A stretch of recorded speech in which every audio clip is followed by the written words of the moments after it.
Fellow 353 commanders, command sergeant majors, soldiers, alumni, families, and distinguished guests of the 353rd Civil Affairs Command, I'd like to welcome you to our 60th anniversary. I regret that I'm not able to attend this celebratory event with you, as I'm currently at the East African Civil Affairs Symposium in Nairobi, Kenya. This event came up a little bit at the last minute, and unfortunately my duties called me off to this. It's a great honor for me to have the opportunity to address you at tonight's event and welcome you as the current commander of this great unit as I continue our legacy. Tonight we celebrate our rich history and heritage. The unit's beginnings were influenced by the accomplishments of our first commander, who was Colonel Frank Toscani, who served as an inspiration for the Pulitzer Prize winning novel Bel Ferrandano. Both the original book and the later movie tell a great civil affairs story. Our history as an Army Reserve unit is unique, as you know, and highly decorated. The list of operations that we have provided boots on the ground for is long and distinguished, and I'd be remiss if I didn't mention a few of those here.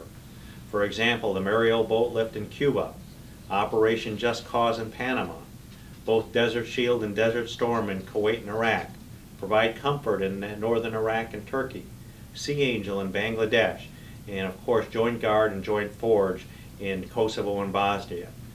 Also, of course, over the last decade, we've been involved in post 9/11 operations in Afghanistan as well as in Iraq. Today, we continue to forge the history of the 353rd by continued combat operations in support of the Horn of Africa and also in support of enduring freedom in Afghanistan. Currently, through the Horn of Africa mission, we provide the majority of the civil affairs soldiers on the ground. In addition, we're providing direct staff planning support to U.S. Africa Command, as well as support to U.S. European Command, as well as their respective Army service components. Over our past 60 years, our soldiers and our mission set has evolved, although I'll have to say there's one constant, and that's of course the quality of our civil affairs soldiers. I'd also like to thank all of our families for their trials and tribulations. The separations and eventual reunifications that they've had to endure throughout the years have been, I know, somewhat difficult.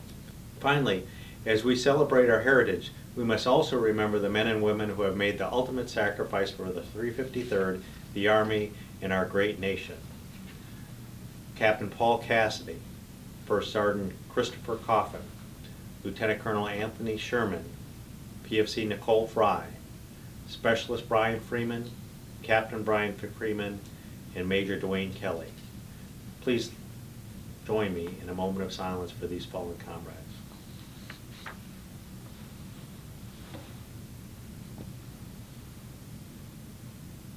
Their sacrifices, along with the sacrifices of all those who have served in harm's way, is a differentiating factor that separates us from our fellow citizens.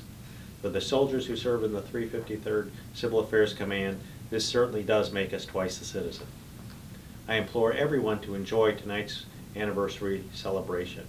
Again, I want to thank the soldiers and families of the 353rd for your amazing work. Will never go unnoticed, and you certainly have made a difference that's felt all over the world.